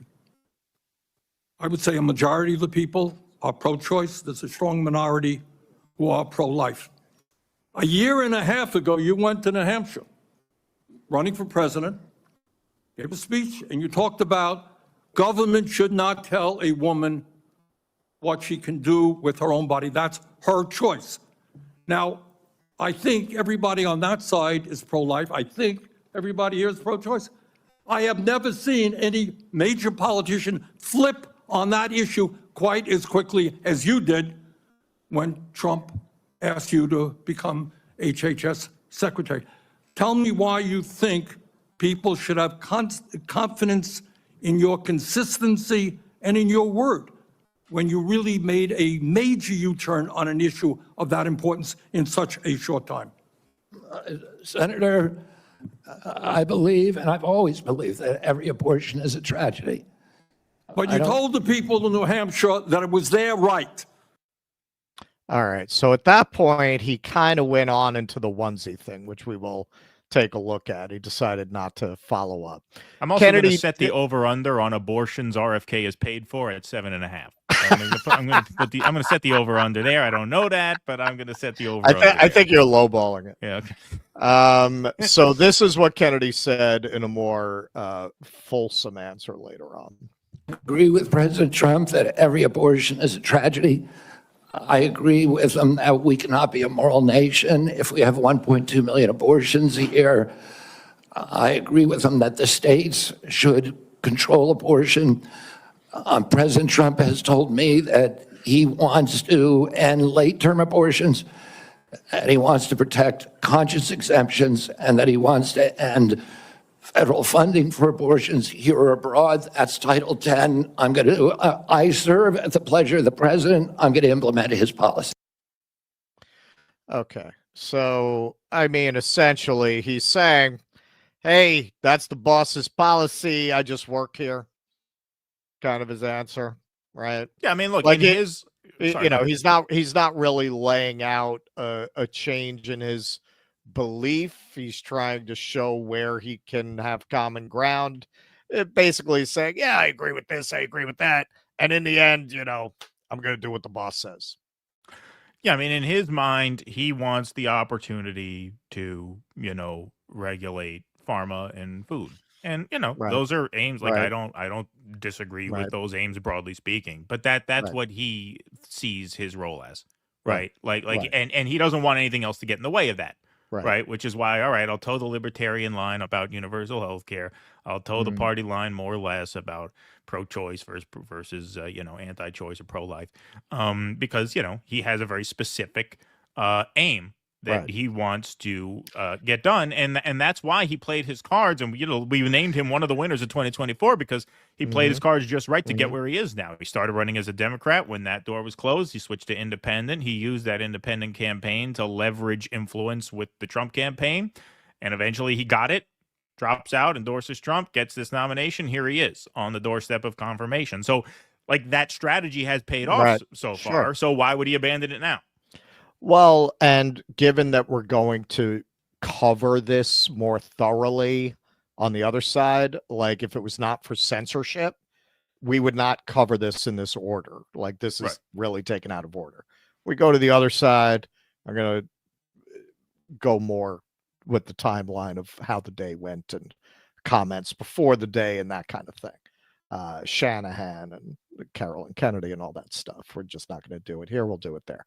But my overall take for those of you who are not following us to Rumble, if it's not clear, yeah, I don't trust Kennedy as far as I could throw him. I think a lot of the things like what Carolyn Kennedy says in her video about the influence he had on other family members who didn't end up on the verge of becoming a cabinet member, who ended up junkies under his influence.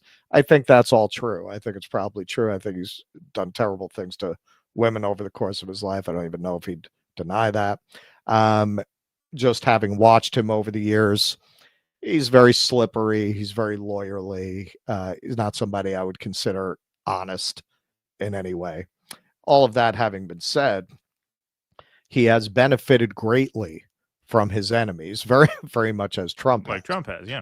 Very much as Trump has, because part of, and we'll see that in the other coverage, part of what people dropped after these Democratic senators questioned him is how much money they get from pharma. And you can't argue with it. And he talks at one point about things he got accused of being a conspiracy theorist about that actually turned out to be true. Now, that is the wages of suppressing debate. That is the wages of ruling debate out of bounds. This guy has a lot of theories. Some of them are going to end up being right. And when he ends up being right, he's going to say, see, you called me a conspiracy theorist, so why should anyone take anything you say now seriously, especially when you're getting hundreds of thousands of dollars from the pharmaceutical industry. Now, I do believe that he is sincere in wanting to do something about the food supply, which is so do I. dire. Absolutely. You look at the ingredients of food here versus food there, same exact box of cereal. You have 25 ingredients here. You have 4 in Europe. Japan, they'd execute you if you put in food in Japan, what we serve to people here. So that's all legitimate. I always recommend this documentary on Netflix, The Bleeding Edge, I think it's called, that's about how these regulatory agencies that are supposed to regulate medical devices are all full of industry plants, and people are just horribly injured by these devices with no consequences to these companies. So yeah, man, that's all legit. That's all there. And this is the thing. Even me, with some very sharp critiques of RFK, if I had to vote for Rachel Levine or RFK all day, every day, I would vote for him. And I'm not a stan. because for the reasons that I laid out. I think it's an improvement over what came before, but I will say that's something of a leper with the most fingers contest. It would be nice to have somebody like Kennedy who seems to genuinely want to go after the pharmaceutical industry and the food industry, who's not so compromised in so many ways. But this is what you're presented with. So if I had to take that vote, how would I vote if I were sitting in the Senate? Yeah, I'd vote for him. Doesn't mean I'm going to hold back my critiques. All right, should we go over to Rumble? No, we got Onesie Gate. Oh, Onesie Gate. All right. I just wanted to get that in there for anyone who's not going over to Rumble. Right. Okay, so that's my take. That's my story. I'm sticking to it. Okay, so this was kind of an amusing exchange, frankly, between Sanders and Kennedy about onesies. Because I'm running out of time. I think the gist of what you were trying to say today is you're really pro-vaccine, you want to ask questions. You have started a group called the Children's Health Defense. You're the originator. Right now, as I understand it, on their website, they are selling what's called onesies. These are little things, clothing for babies. One of them is titled Unfaxed, Unafraid. Next one, and they're sold for $26 a piece, by the way. Next one is no vax, He keeps mentioning no that. problem. They're coming before this committee, and You get if you buy it on a Tuesday, they throw in a shoe shine. Yeah, could you do 2 for 45? Could you do 2 for You 45? get- they do have a special deal going on right now, $37.50. How about a promo code of sorts? They throw in a hat, a little baseball cap. It's very nice. I got one for my grandkids. Would you consider throwing in a pacifier that says "Suck on this, Fauci"? You are pro-vaccine. Just want to ask some questions. And yet your organization is making money selling a child's product to parents for $26, which casts $26. fundamental doubt on the usefulness of vaccines. Can you tell us now that you will, now that you are pro-vaccine, that you're going to have your organization take these products off the market? Senator, I have no power over that organization. I'm not part of it. I resigned from the board. Yeah, that was just a few months ago. You founded that. You certainly have power. You can make that call. Are you supportive of this? I've had nothing to do with Are you leadership. supportive of these onesies? I'm supportive of vaccines. Are you supportive of this clothing, which is militantly anti-vaccine? I am supportive of vaccines. I will. I want good science, and I want to protect. But you will not tell the organization you founded not to continue selling that product. Thank you, Mr. Chairman. All right. So, I mean, frankly, I don't think Bernie really came off very well there. He doesn't. He doesn't. It's a ridiculous thing. Same thing as Warren, which we'll see on the other side. Like, it seemed more like a cheap shot. The core of the question is, do you support vaccines? Now, you can interrogate his evolving and somewhat contradictory views on vaccines over the years. But this played more like a dishonest stunt. Like, I think in the end, it didn't work for him. For Sanders. I mean, it was just. I mean, it's kind of. It was kind of silly. It's kind of a funny exhibit to use. Like you're just pulling this exhibit. Do you out. support these onesies? These onesies. Yeah, but I mean, look. I will say though. Why were these onesies made in China? Yeah, right. Exactly. No, but look, I mean, I will say that, I mean, yeah, to use that as sort of a smoking gun, you know, it just kind of has a surreal and comic effect, especially since he mentioned the price three different times, $26. Yeah, but I mean, I do think, you know, look, RFK spent, as you said, 2 chapters in his book strongly implying that, you know, HIV didn't cause AIDS, but then he says he thinks they do. Right. So if you're going to say you're pro-vaccine and then you have, you know, an organization hawking that stuff, I mean, yeah, you should just say what you think and make your case. I mean, people have a right to know that. People like that's not a frivolous concern. Right. Like people have a right to know where you stand on but the fact that he no longer runs that organization, and it almost seems like Sanders didn't know that, but he's been playing. He's been doing. Well, he said politics you left long it a few enough. months ago. He said you left it a few months Well, ago. then he switched it. Well, are you supportive of? Are me? you supportive? Right. It Yeah. does- No. Like it I does- said, it like played like hectoring. The exhibit. It was an attempt at a smoking. It was attempted at an Right. aha. That's Colonel what I'm Mustard saying. in the And it study didn't with the work. candlestick, and Yeah, it didn't quite work. And the continued harping on the price was funny too. Was funny too. But yeah, I mean, I don't think it's unreasonable to ask for like clarity on that issue. I think people have a right to know that. Sure. People Sure. have a right to know that. It was You know, just I a mean, little too. I'm not saying Yeah. the question is out. No, I know. I'm saying that, yeah. the stunt didn't really work. Yeah, and because look, I will say this. I mean, this is an example. You know, we've said a lot on this show in years past, mostly regarding like liberal culture war excesses when it comes to like critical race theory in Loudoun County, Virginia, or Russ has spoken a lot about the excesses of the trans movement. When you involve children, you are inviting a backlash because you are poking at a very primal instinct among people. And the vaccine question does get to that. Even as recently as this month, new studies came out, new polling just came out this month, this year, and vaccine hesitancy is actually up from years past. Not too surprising given the mismanagement of the pandemic, that faith in the medical establishment has slipped. But you still have overwhelming majorities of parents thinking that vaccine requirements do belong in schools. 76% as of this month. 76%, 66% among Republicans, right? So like that's just the numbers. What do we say all the time?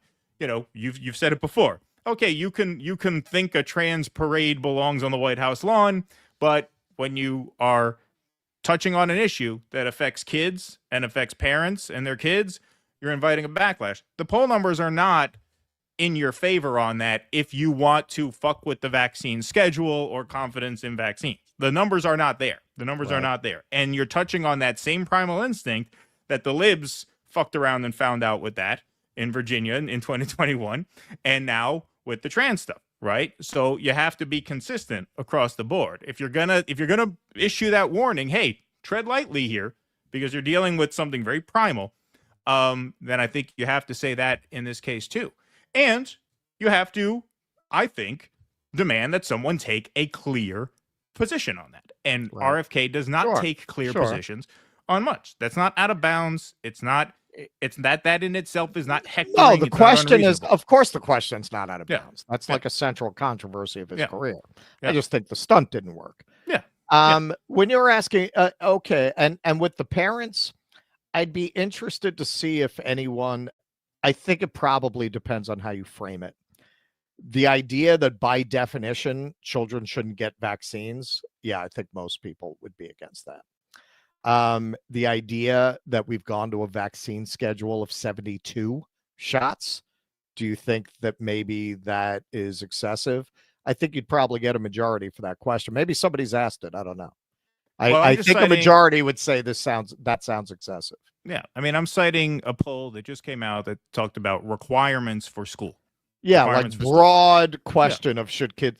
But if you get into that, I'd be interested to see what people said about it, because for So would me, I. that's kind of my position. Like, Well, so would like, I. And I'd be okay, interested. I do think they have a point when they say, "Hey, man, it used to be 4, it's 72." Do we think that has no impact on the child's development, or with certain children that they don't have adverse effects from it? Like, do you think that's out of the question? I don't. I think it's certainly worth studying and asking that question.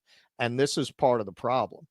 If you have a problem with RFK and you're one of these people who screams at people who say things like that, you put them there.